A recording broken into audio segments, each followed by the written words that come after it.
میرا باپا جانی سے یہ سوال ہے کہ کہا جاتا ہے کہ حلال میں برکت ہے۔ اگر کوئی حلال کمائے، اسے یہ وسوسہ آئے کہ حلال کی برکت نظر نہیں آ رہی، تو وہ اپنے وسوسے کا علاج کیسے کرے؟ جواب ارشاد فرما دے۔ عوام جو ہے نا، عوام یہ برکت کے معنی لیتے ہیں کثرت سے، یعنی کہ ڈھیر سارا ہو تو یہ برکت، یعنی جو جیسے کوئی لاکھوں پتی ہے اس کے پاس کم برکت ہے، کروڑوں پتی کے پاس زیادہ برکت ہے، اور اربوں پتی کے پاس ہو تو بولیں گے اس کے پاس تو برکت کے پہاڑ لگے ہوئے ہیں۔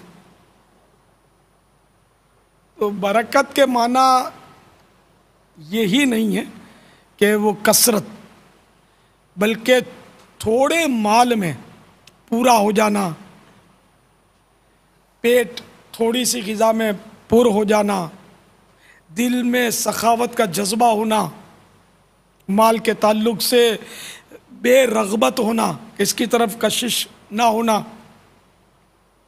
اخراجات پورے ہو جانا، اس کے باوجود بچ جانا، قرضے سے خلاصی ہو اس کی، اور تنگ دستی سے بچت ہو اس کی۔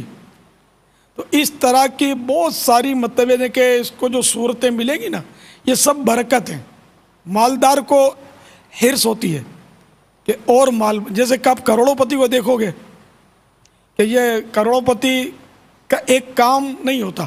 عام طور پہ جو بڑی پارٹیاں ہوتی ہیں نا، ان کا ایک کام نہیں ہوتا، اپنے کو لگتا ہے کہ اس کا یہ کام ہے، دکاندار ہے یہ، تو خالی دکاندار نہیں ہوتا، اس کا کہیں شیئر ہوتا ہے، پارٹنرشپ ہوتی ہے، کہیں اس نے کسی اور کاروبار میں بھی پیسے لگائے ہوتے ہیں، انویسٹمنٹ کیا ہوتا ہے، اس نے بینک میں کوئی رقم رکھی ہوتی ہے کہ کوئی اس پہ سود بنتا رہے، اور اس میں سے ضرورت پڑے تو اٹھا بھی لیا کرے۔ پلاٹ لیے ہوتے ہیں اس نے، اس نیت سے کہ پلاٹ کا بھاؤ بڑھے گا تو بیچ ڈالوں گا۔ تو یوں کئی جگہ جو ہاتھ پیر مارتا ہے دولت کے لیے، تو اس کو یہ برکت نہیں کہیں گے، حرکت ضرور ہے یہ، لیکن یہ وہ برکت نہیں ہے۔ اگر اس کو واقعی دولت کی حرص ہے اور اس کے پاس یعنی کہ وہ دولت کمانے کا وہ مصروفیت ہے جس سے اس کی آخرت کو نقصان پہنچ رہا ہے، تو یہ برکت نہیں ہے۔ اگرچہ بظاہر کثرت ہے، لیکن اس کثرت کے پیچھے چھپی ہوئی ہلاکت ہے، اور حقیقی برکت کے پیچھے ہلاکت چھپی ہوئی نہیں ہوتی، اس میں رحمت ہوتی ہے۔ جو من جانب اللہ برکت ملتی ہے اللہ کی رحمت سے، وہ رحمت ہی رحمت ہے۔ تو جیسے کہ دنیا بری ہے، دنیا بری ہے، دنیا بری ہے، تو دنیا اور اس کا مال و اسباب اس صورت میں برا ہے کہ جو آخرت سے دوری کا سبب بنے۔